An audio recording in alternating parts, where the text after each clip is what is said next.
Interior and Local Government Officer in Charge, Catalino Coy. By the way, the regular appointee, he cannot assume the office of the Secretary, as there is a prohibition. And it is really funny. Sa DILG lang yan, peculiar.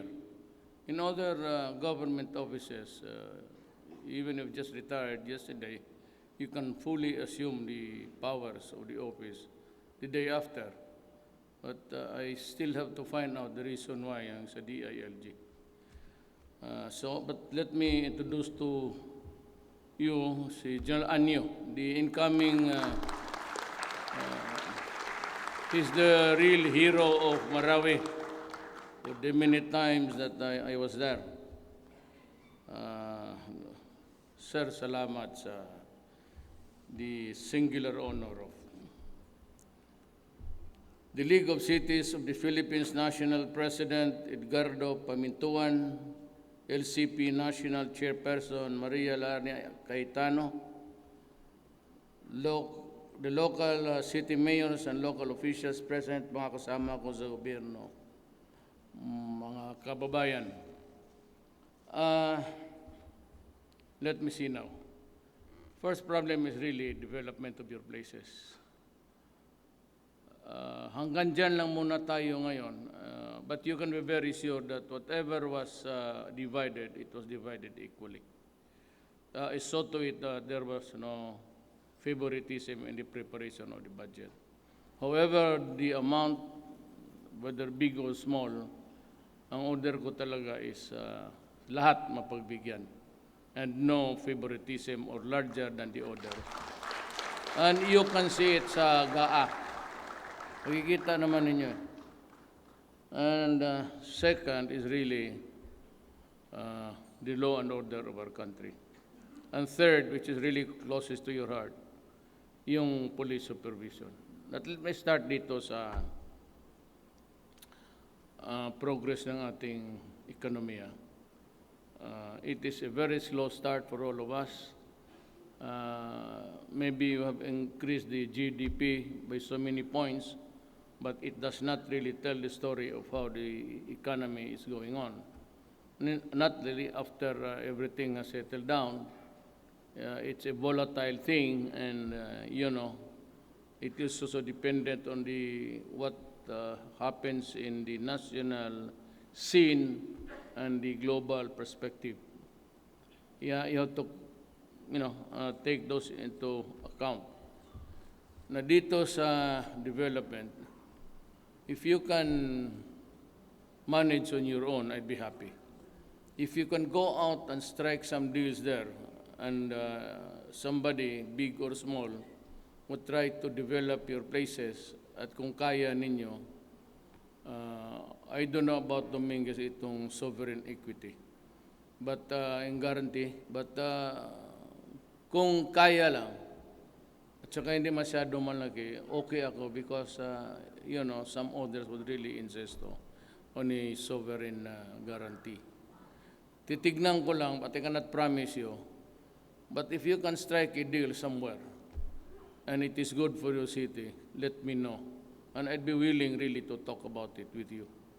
Anyway, the incoming DILG secretary will be there. And I think he'll be assuming in the next few days. He will just man the fort in the meantime that he qualifies.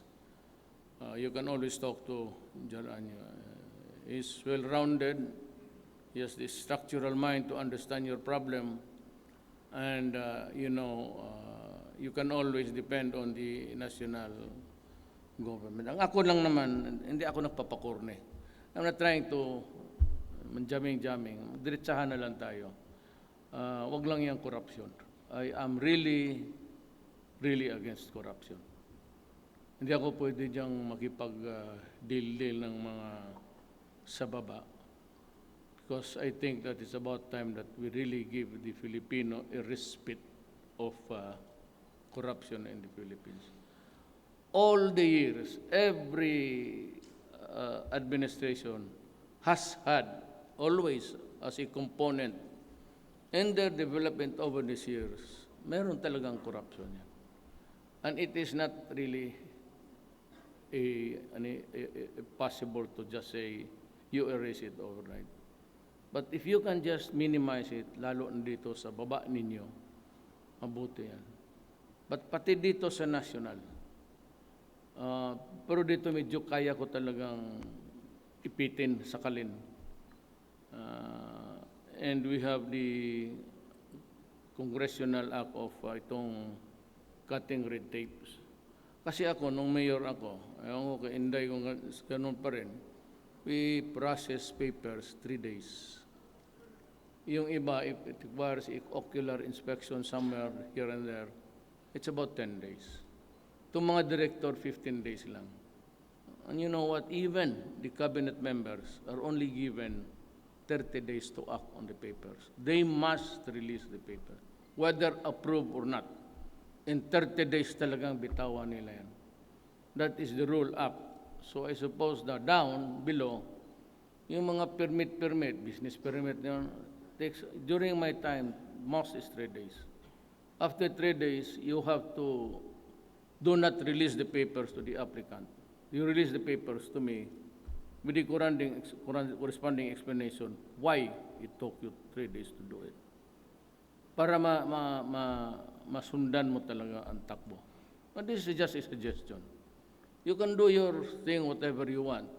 Bahala na kayo. Basta the red tape law, I think only gives you about 30 days for business permits. And that should be okay. Kasi ang karamihan, ang reklamo nila sa baba, hindi masyado sa taas ngayon. So, may I just you, please, I plead that sabay-sabay na tayo dito na itong sa corruption, medyo i-minimize natin. Or alam mo kung sino, yung mga, lalo na yung mga kontraktor na puro laway lang talaga, iwasan na lang ninyo, walang mangyari. Sa totoo lang, yung kaibigan magdala-dala ng papel, alam man ninyo pag ano pa lang, you would know the personalities of your city, of your town, kung sino yung negosyo na yumaman, lumaki, pero laway lahat. Sa totoo lang, gusto ko lang sabihin, kung ibigay mo lang naman sa iba, di iyo na. Bakit ibigay sa mga mas maraming tao, mas maraming chat-chat? But if you can minimize it, try to minimize it. You know the persons who go around, tapos the classical really is, pag naipabili nila yan, kikita sila, or they are into kabal or kahots, itong mga maghahanap ng bidding, and yet they compete, they are there, kunwari, tapos ibagsak nila, maghingi pa sila doon sa nanalo. So yun ano, kaya yung mga projects talagang of no quality at all. Yan tinatawag na sa probinsya o sa syudad, yung parang nilipstick mo lang yung daan. After a few days, wala na yung espalto, wala na, because of corruption. Some survive the mayorship doing it. I do not know of a particular person. But some also do not, even how honest they are.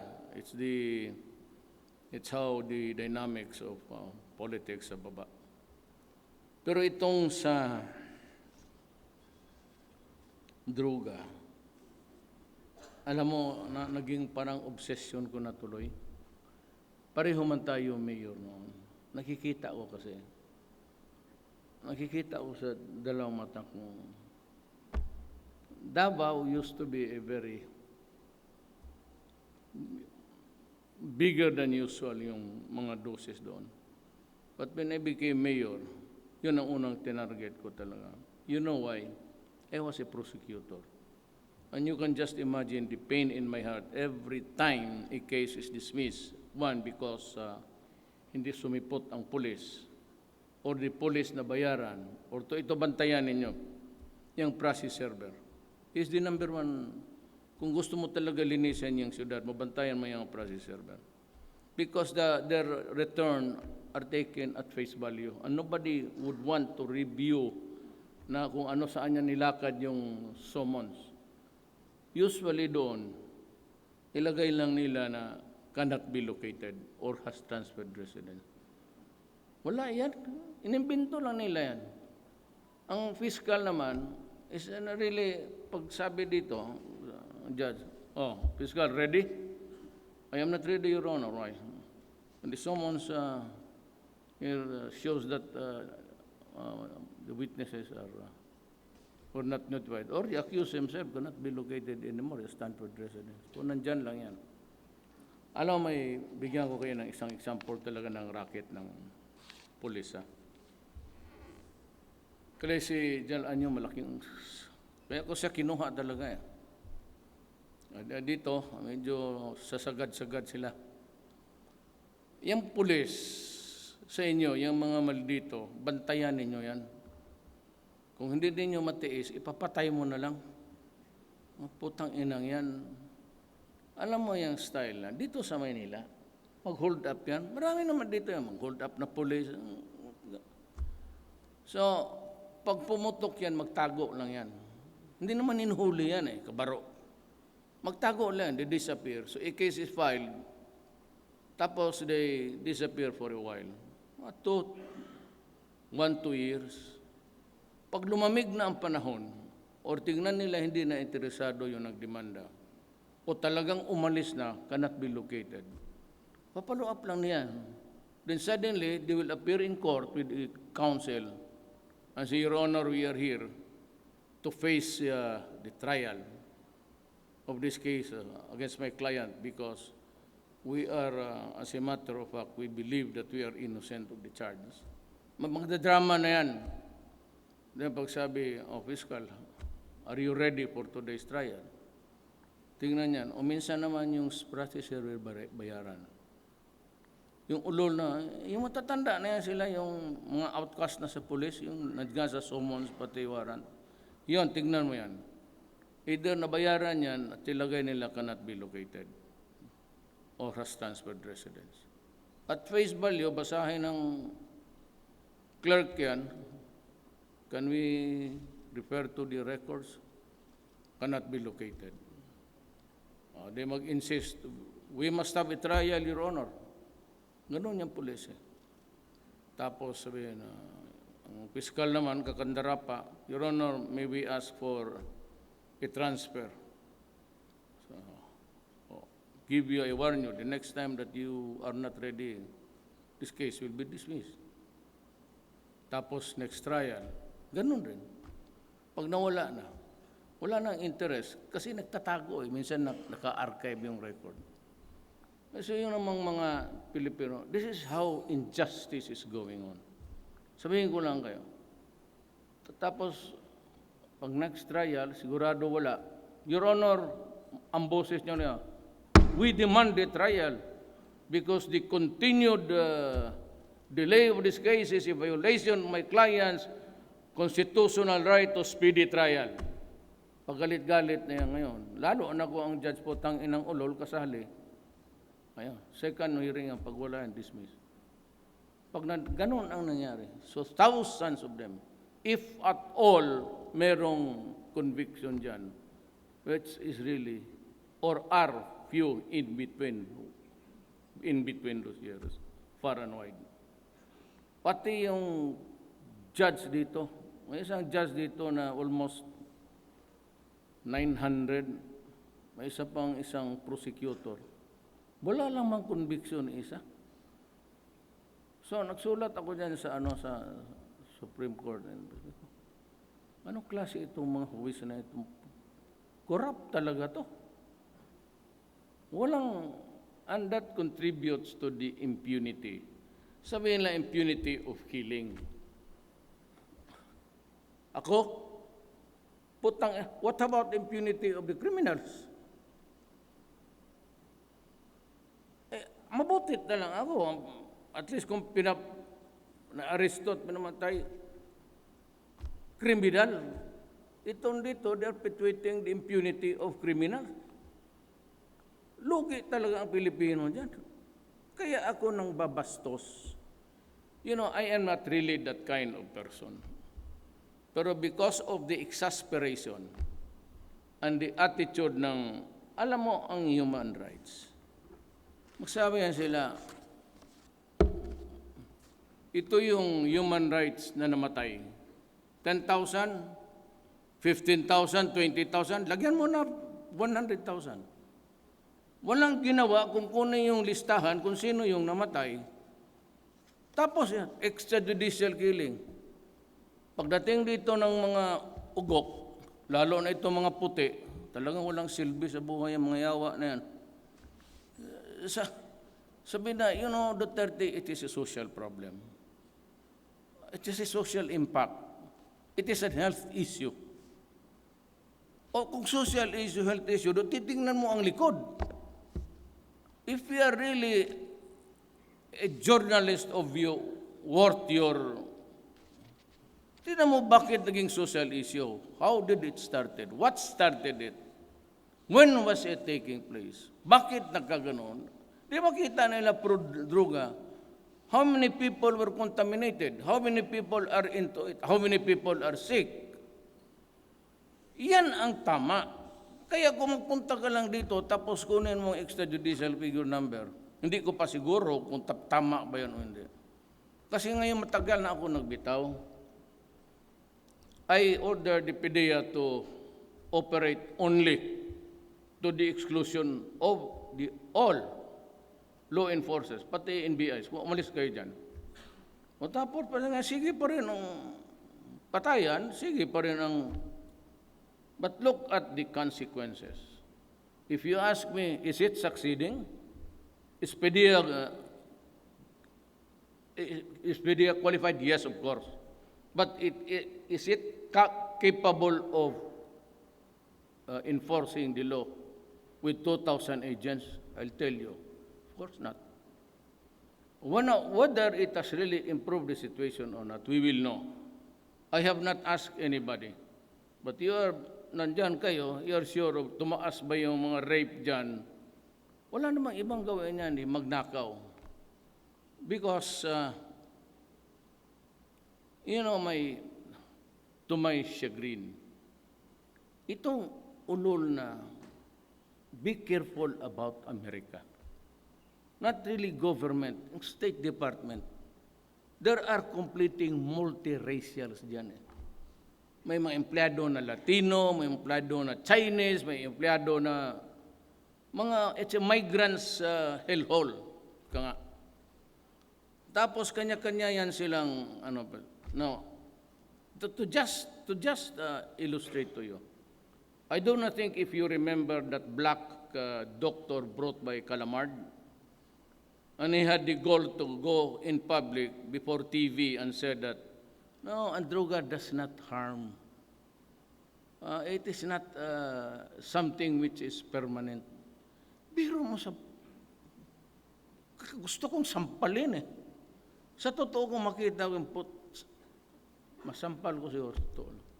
Saan yung aid ko? Meron ba?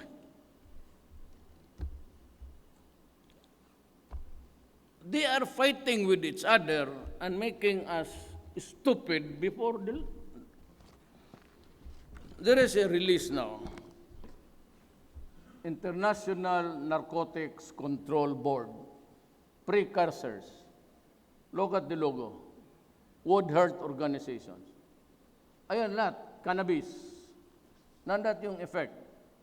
Cannabis smoke contains 50% more tar than high-tar cigarette, which puts users at the risk of lung cancer and other respiratory. Hindi masyado. Tama sila. Because itong cannabis, poppies, heroin, cocaine are derivatives of opium plant. And it's organic. Kaya dito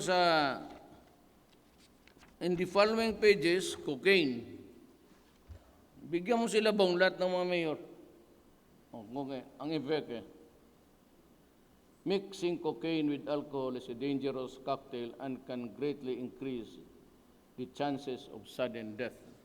Kaya yung mga artista sa Amerika, yan man yan.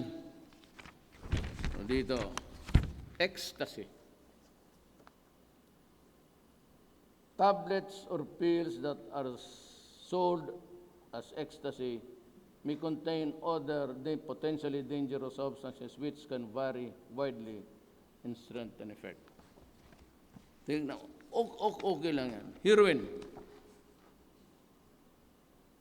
Risks. Uses risk overdosing on heroin, which can lead to coma and death to respiratory depression. Tingnan mo ha. LSD. The physical effects are small compared to the psychological and emotional effects. They include dilated pupils, increased heart rate, blood pressure, loss of appetite, sleeplessness, dry mouth, and tremors. Ito yung mga sa Amerikano. Methamphetamine, shabu.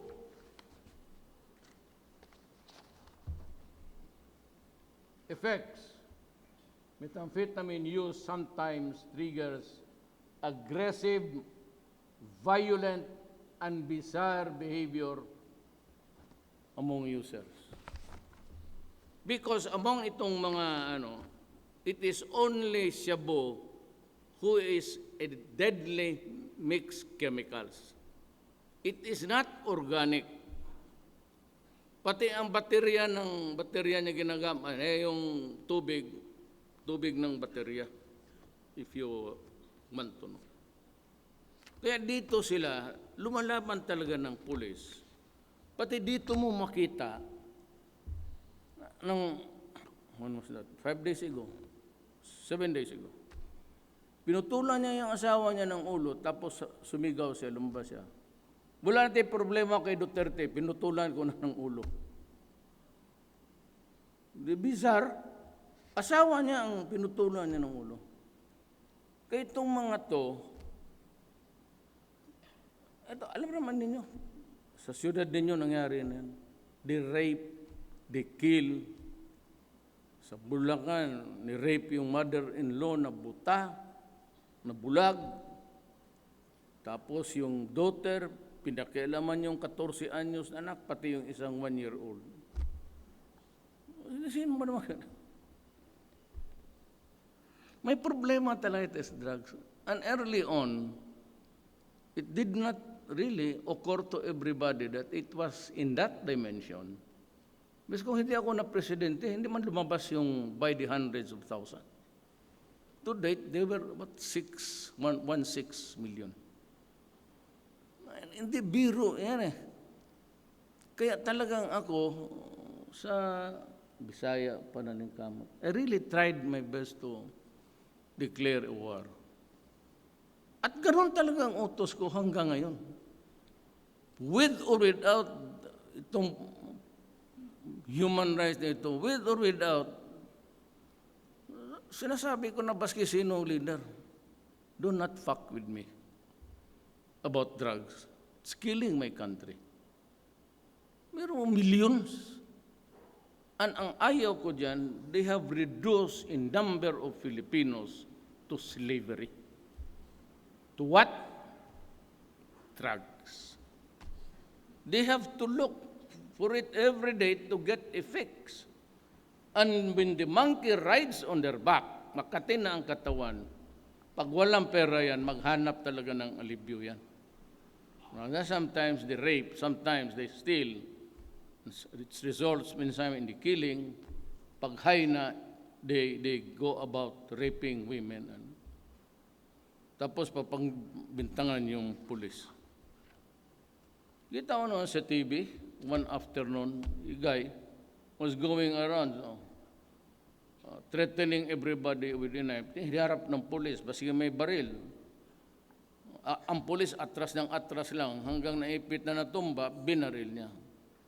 Kaya ako, hindi ako nagsasabi lahat kayo. Pero ito talaga ang masasabi ko sa inyo. Magprangkahan tayo. Mahal ko kayong lahat. Magsisilbi ako sa inyo. Magpakaulila ako kung kayo man. Pero pag pumasok kayo dyan sa droga, kagaya kay Parahinog pati kay Espinosa, talagang yayariin ko kayo. Believe me. Maabutan ko kayo. I don't give a shit about yung human rights or even cases. What makes it really very odious is that nandiyan ka sa power and you use the office as the platform of your drug activities. That is what happened to Parahinog. And to think that he was my friend, nagpapadala ng alimango yan almost weekly sa akin, isang sako. Because he was thinking that, baka matimpla niya. Pero when he started to kill his own policeman, yung galing lumaban sa kanya, ayaw na niya. Yung pinatay na yung 4 na pulis, yung 2 hindi pa makita yung katay. Yung 2 nakita na yung pagkamon, ka-uniforme pa. Sabi ko, putay na, tatapusin ko talaga itong animal na to. Trabaho ko yan. It's my job to protect the Republic of the Philippines and the people. Huwag kayong magkamali dyan kasi madidisgrasya talaga. Alam ko it's lesser income. Wala akong sinabi kayo. Pero may namatay na kasi. Parang talagang niyari ko. Walang kita mo sa Usamis. Walang industries, walang cottage industries, walang factories. Pero buhay ng mga tao, almost maganda ang standard of living nila. Everybody was selling drugs around Mindanao. At ayaw maniwala nitong mga, sabi ko, drugs was fueling terrorism in Marawi.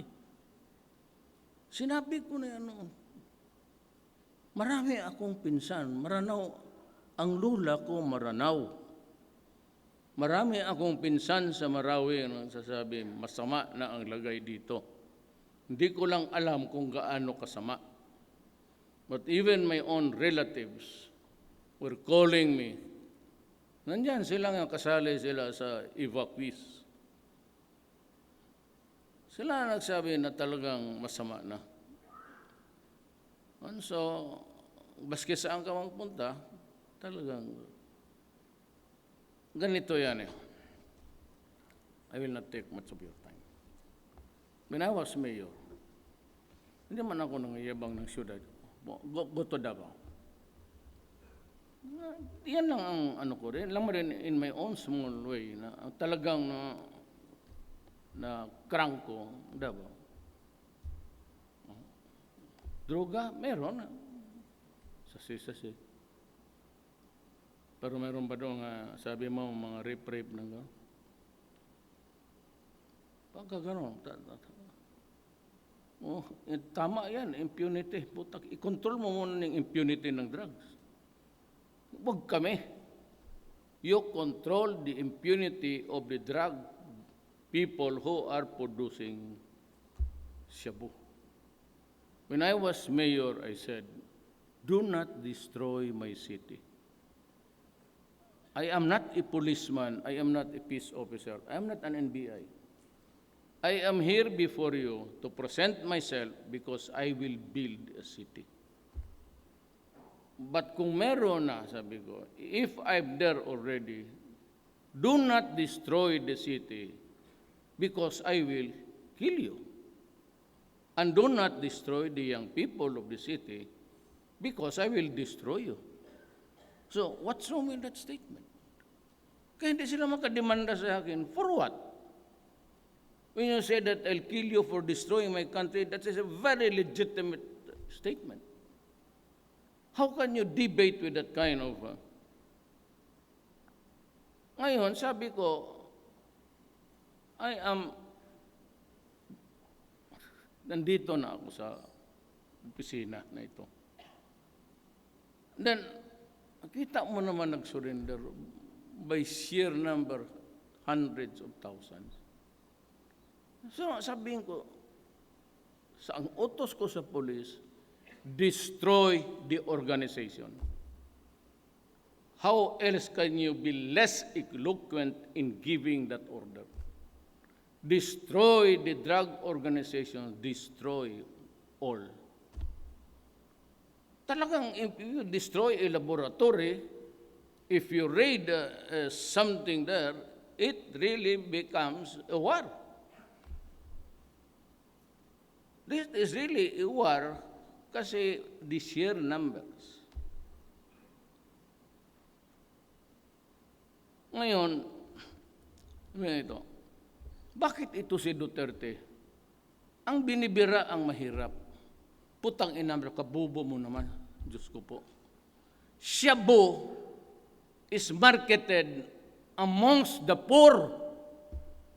Ito mga mayaman ng bullshit to, nasa Forbes Park, Dasmarina, mga elite of society, the so-called 400 of society.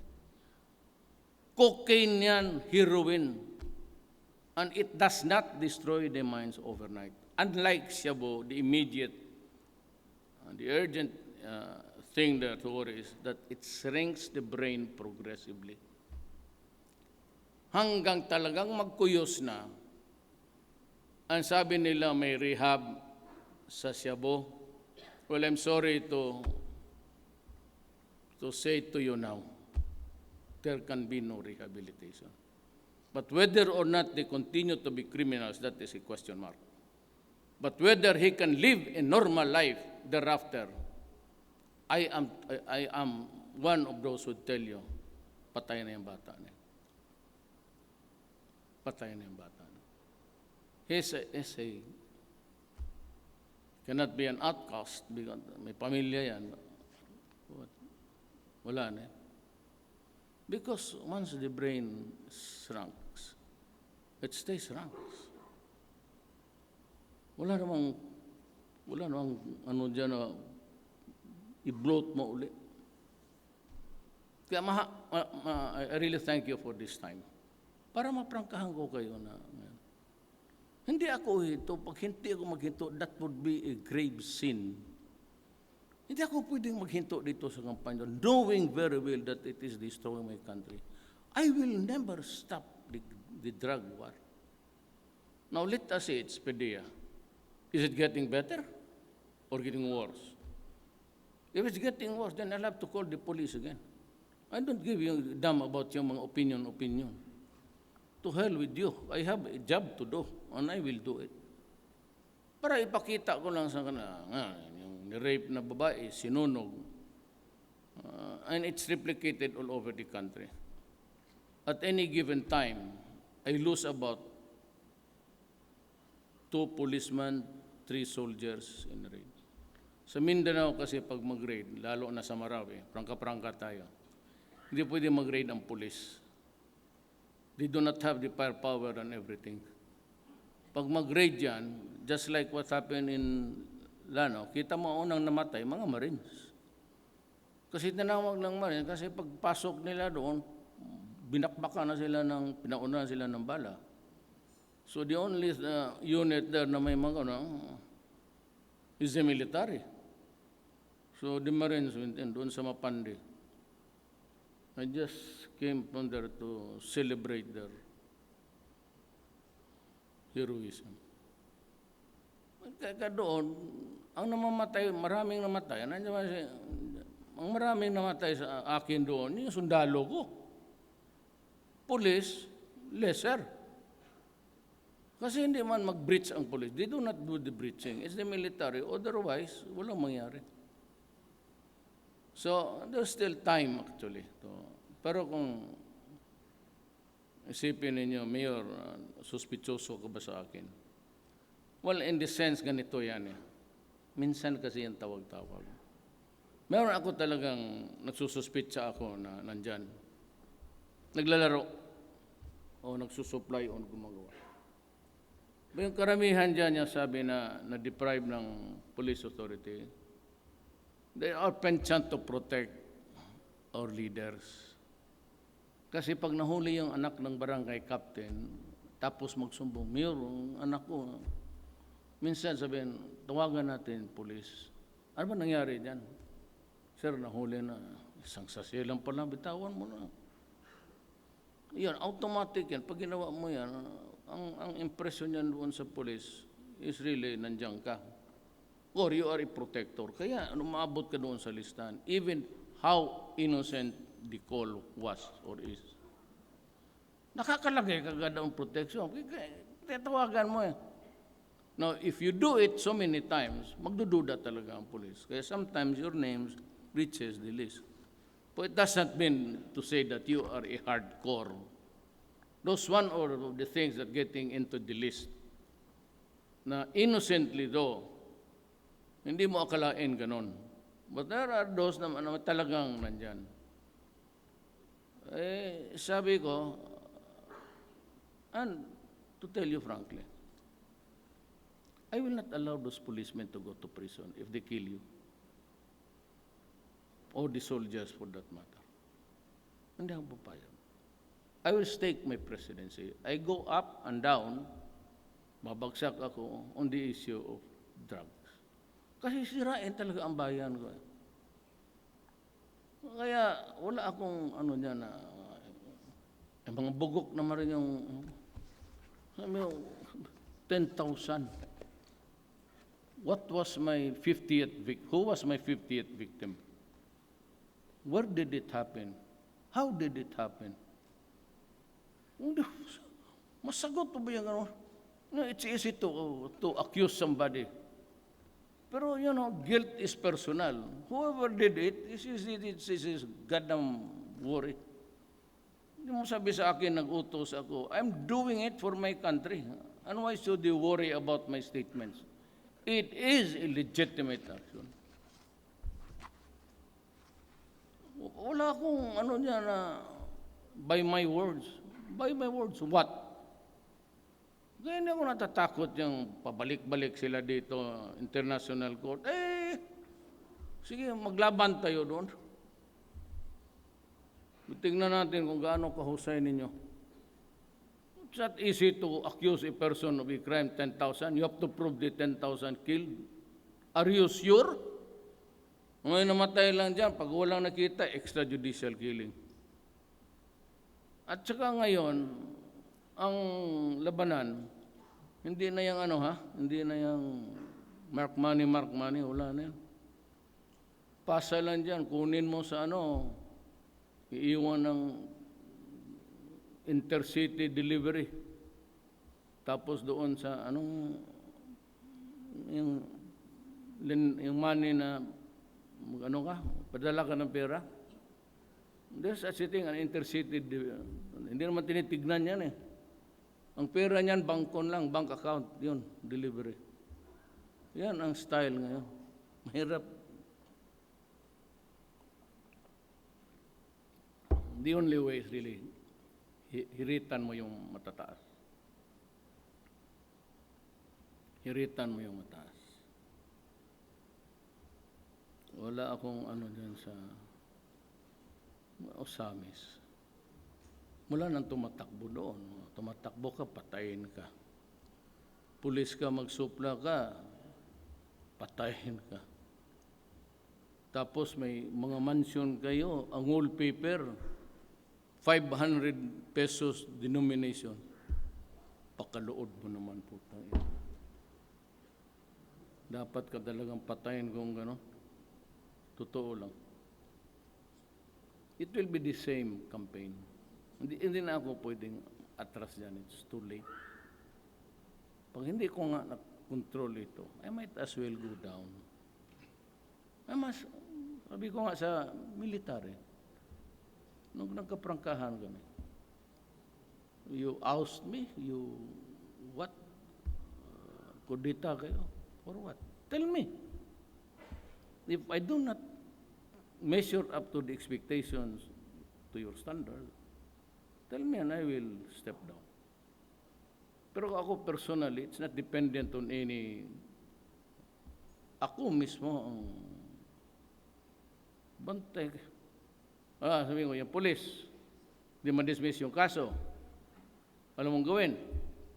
Magpunta doon sa krami, magkubra pa ng back pay ang mga putang ina niya. Tapos sabihin, sige, i-process. Tumbak pa niya, matagal siya, walang trabaho. Exonerated when the case is dismissed on grounds of speedy trial, a violation of the Constitution to speedy trial. That is a verdict of innocence. And they can go back there and collect, nakahirit na ng krimen, and they would go back there to collect more from government. Bigyan mo lang yung opisyal dyan, okay na.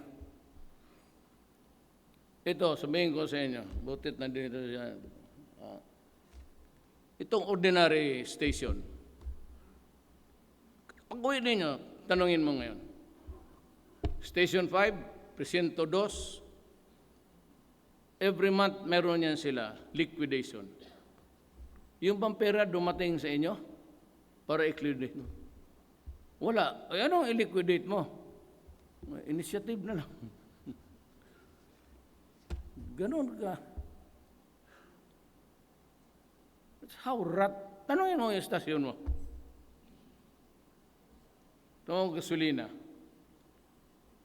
Kaya tayo, kung hindi tayo magtulong noon sa gasolina, patay ang pulis, hindi maka. In Davao, we give everything, non-use yun. Huwag ka na umasa dyan, kulang ma rin talaga. Kaya kung dinubli yung sweldo nila, kulang talaga. But even then, even with double salary, talagang kulang. Alam mo kasi, there's an aberration. There's an anomaly in the system. They retire at the age of 56.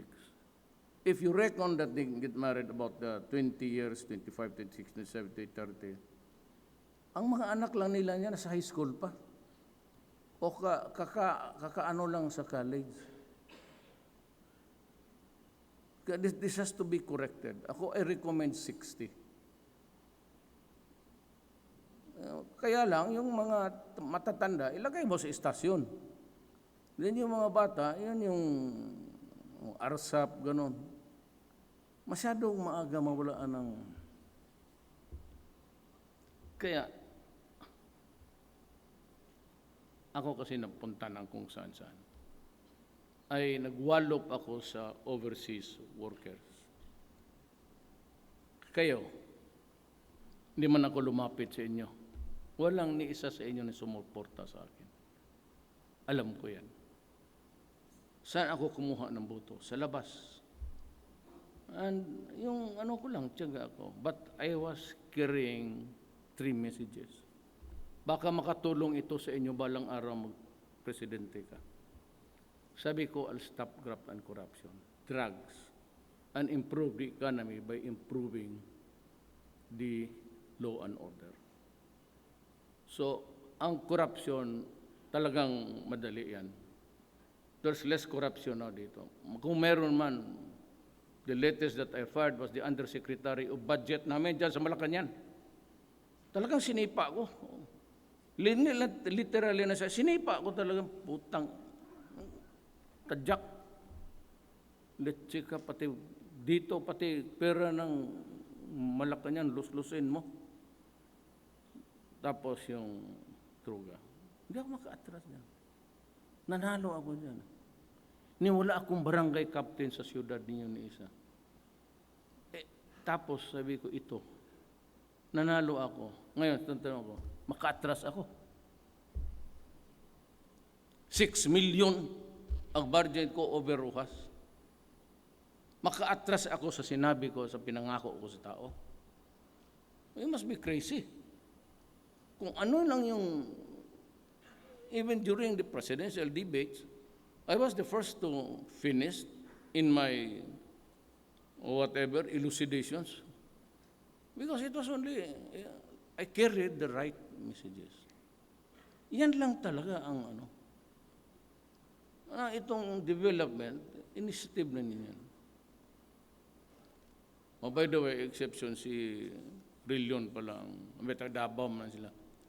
And of course, Nograles. Pero outside, wala akong barangay captain dito sa Maynila. Pero somebody told me, mag-landslide ka dito, maniwala ka. Long before, yung mga ratings 3-4, sabi ko, wala man akong pag-asa dito. Sabi ng isang tao, alam mo ngayon, si Alberto Romulo. Yung mga matanda na ano na sa politika, sabi niya, tandaan mo manalo ka. Yung sa subdivision lang, andyan siya sa, I think he lives in Corinthians. So dito lang nag-survey ako. 8 out of 2, 8 EU. But I was really, ito ang last. Di nagta-travel ako. It's not rare that you find an OFW landing in the front pages of our national broadsheets na nahulog, nagkasakit, binugbog, tapos rape,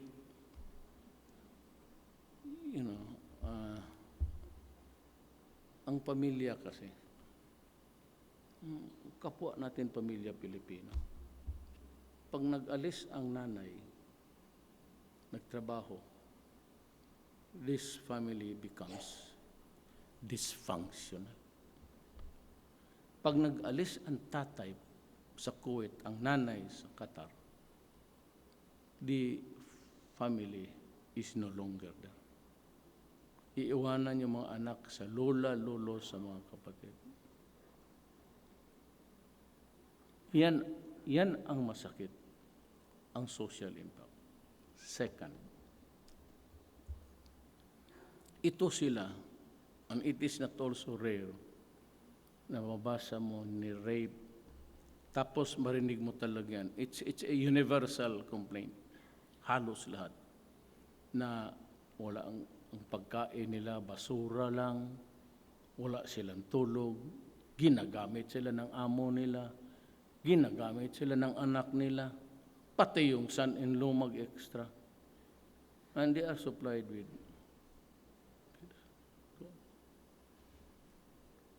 And yet they work.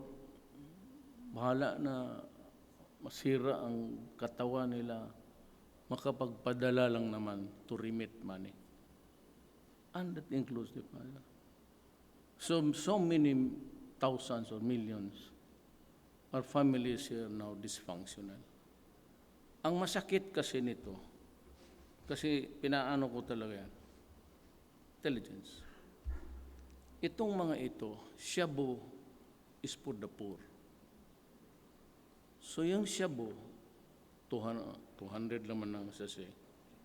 Sana pupunta na yan sa pagkain, baski ulam lang, kanin, magamit, pati pamasahe na sa bata sa eskwelahan, 200. Alam nila kung sino yung mga bata na may regular remittances. Yung may ready money na maliit. Alam nila kung sino. Yan ang lus-lusin, didikitan lang hanggang bibigay. Pagbigay niyan, maghihirit na.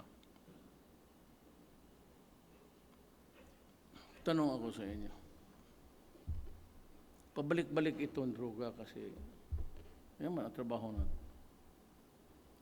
Anong hustisya binigay mo sa pobreng nanay pati tatay? Ganun na lang. Ganun na lang gawin mo. Tapos papayag ka na kaganito ang buhay nila. Nagpakamatay na sila ng trabaho doon, tapos pag-uwi nila, wala pala. Ang managdagdagan pa, sira ang buhay ng mga anak nila. Because of the dysfunctional family na iniwan nila. Hindi naman nila iniwan, wala silang pera kasi mahirap ang Pilipinas.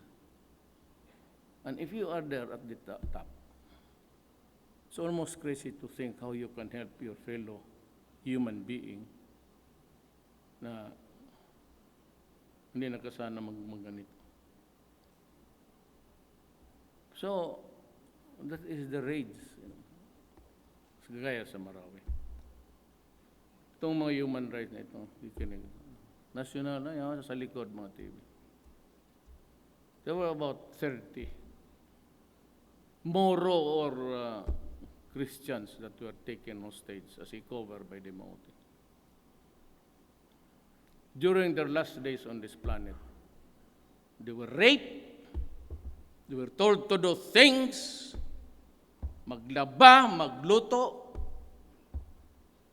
gamitin kung sino-sino lang, tapos ngayon, skeletal remains. Human rights po, bakit ka tahimik dyan?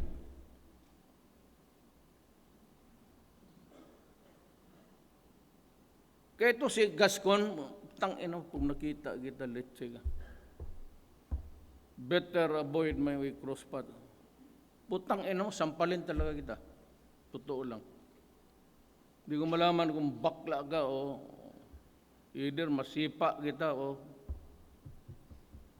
hindi mo na madimanda. Sige daw, be.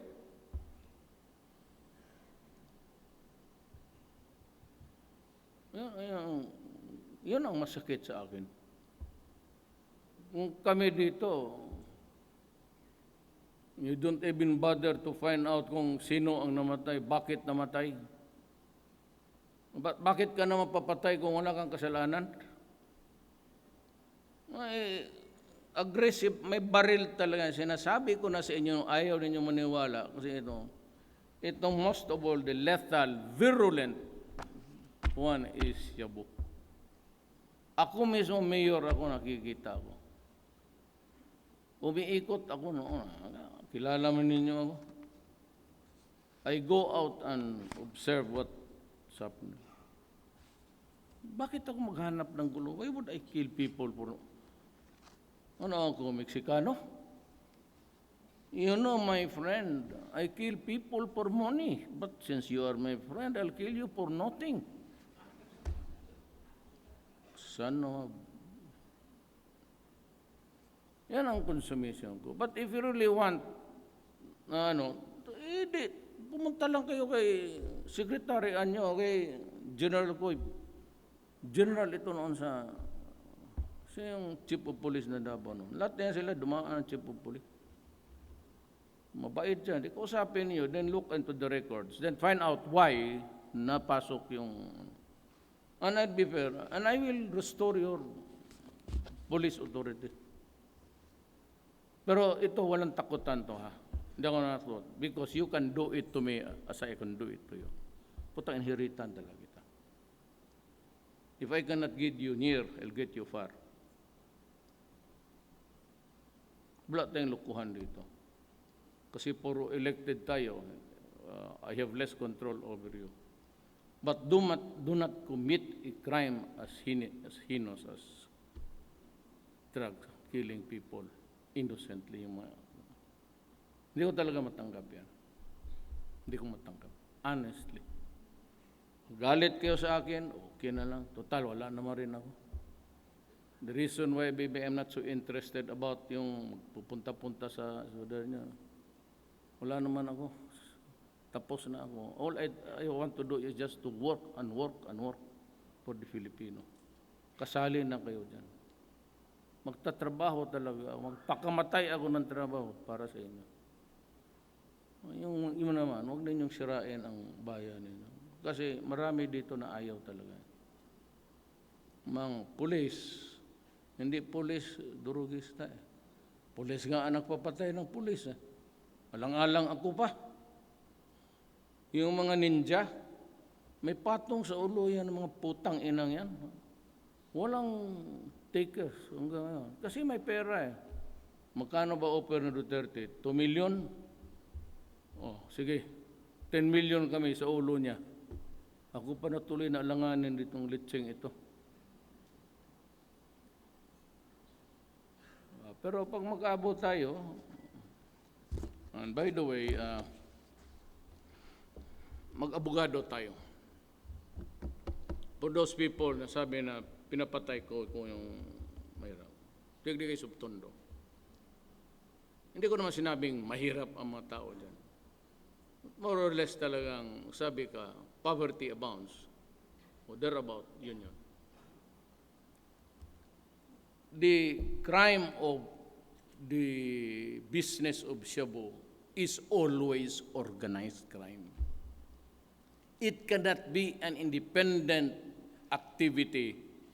Yung may sigarilyo dyan, kung may traffic, magpabilang chiclet, ganun. No, shabu is distributed, so therefore there has to be a cook, and there has to be the distributors, the lieutenants, and yung mga basurero, yung peddlers na doon. Ganun yan. The rules sa batas is if it's a conspiracy, like an organized crime, the act of one, the peddler na pobre, and the cook na marama mapera, this share the same liability and the same punishment. Okay? So when I tell the police, destroy the organization, it means destroy all. At pag ikaw may nakita dito, lumaban ka sa police, only if the police is, the life of the police is in danger. Yan lang ang test. Pag nakita mo delikado ang buhay mo, huwag mo nang hintayin mabiyuda ang asawa mo. Hiritan mo na ito, itong putang inan to, may atraso ito sa ating bayan. Kapag society, forgot it, ano Tagalog ng society? Lipunan. Ang inang Tagalog na ito. Maglipat tayo sa Bisaya. Kapunuhan. Di ako po. Masabihin na, si Duterte bakit niya pinatay? Putang. Ang oath natin is to enforce it against all. Does not give a shit whether you are a poor or you are a rich. Pagka organized crime, pareho-pareho kayo. Yan sabi ng mga bleeding heart, ng mga pari, obispo, pinapatay ang putang you study law. When I enforce the law, I enforce it against everybody connected with that organization. So even if you bleed your heart for the poor, you also bleed your heart for the idiot yung nagluluto. Ngayon, sabi ng punerarya, tangina Duterte na ito, puno na yung punerarya namin, walang nagkiklaim ng, why do you think walang claimants? Sige nga, bakit na puno yung punerarya nila, tapos sige reklamo, wala nang malagyan kasi walang nagkiklaim? Bakit walang nagkiklaim? Kasi ang unang birada dito, natin lang ito, kung siyarong kurunigin ng video dyan. Kasi hindi sila Pilipino. So, walang bigay-claim. Sino sila? Secret.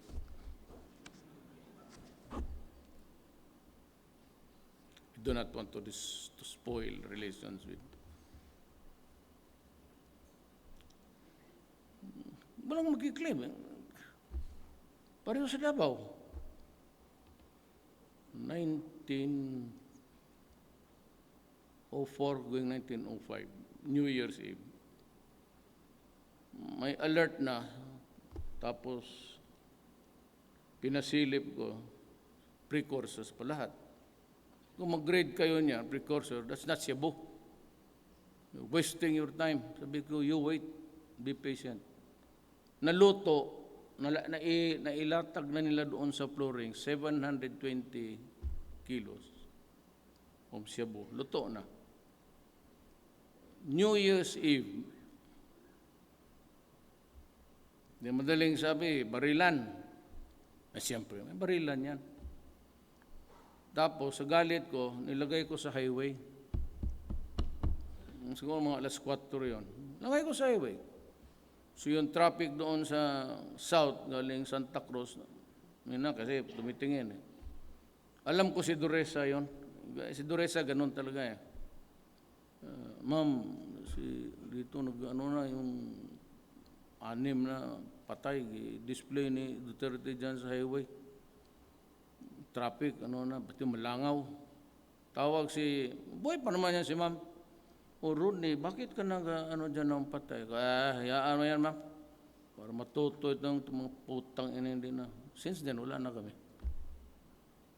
Wala na kami problema sa luto-luto. Tapos, kinamagahan, may namagdating kasi kunin yung patay. Sabi ko, where's the passport? So, where are the papers? Wala may ipakita. Kasi ang passport nandito sa akin. Ano yung passport? Wala. Ano? Tapos, pagkahapon, can we cremate? Baski yung ashes. Gana. No passport, no cremation. Alam mo, totoo lang. Yung anak ko, mayor yan. Yung mga patayang, binigay ko doon sa Davao Medical Foundation, School of Medicine doon. Kasi I remember, sigila sila hingi ng patay. Walang magpabili. Alam mo, Pilipino, baski gaano kahirap. Sabihin pagbili mo yung katawan, tapos praktisan. Tinawagan ko yung head ng eskwela. O dito, kunin mo. Punerary dito sa Turil. Preskong-presko ito. Ang sugat dito sa ulo lang. Isang butas yan. Praktisan ninyo yan, pati bayag niya, mga putang inang yan. Ngayon dyan. Kung anak mo aral lang medicine sa Davao, maabutan pa niya yung ulo na yan. Kasi man dito, media. Bakit kayo sige na maraming patay na umaapaw na doon sa punerarya? Walang kumukuha. Hindi naman yung Pilipino. Sino? Mga taga-Somalia siguro. Ganito, I'm not delivering a speech actually. I'm having a dialogue with you para magkaintindihan tayo. Please avoid it. Please avoid it. I really do not want to do anything violent. Let's just stick with our oath of office. At protect, kung kayo ang napasubo, if kayo ang nakapatay kayo ang, I'll be there. Huwag kayong mag-alaala. Ako ang may hawak ng alas dito. Ako ang may hawak ng alas. Walang iba. Hindi ang Supreme Court, wala yan. Congress, wala yan. Human rights, wala yan. Trabaho lang kayo. Ako ang bahala. Prosecution? O sige, demanda kayo. Demanda. Ombudsman, demanda. O sige. Sir, batuhan mo ako, sir. Demanda. Tanong kita. Ano yan? Sir, dahil nung pag-grade namin, meron kaming ginawa. Project na yung harassment. Sige lang. Trial, sige lang. Baski magkuha ka ng bobo na abogado, hindi pa masar ng ba, sige. Trial. Tapos, sentencing. Judgment day. Palamin mo ako. Mayor. Ano? Reclusion temporal man. Putang ina. Totoo ka? Ano ang pangalan mo? Tawag ko siya. You prepare absolute pardon. Restored to full political and civil rights. Di tapos ang istorya.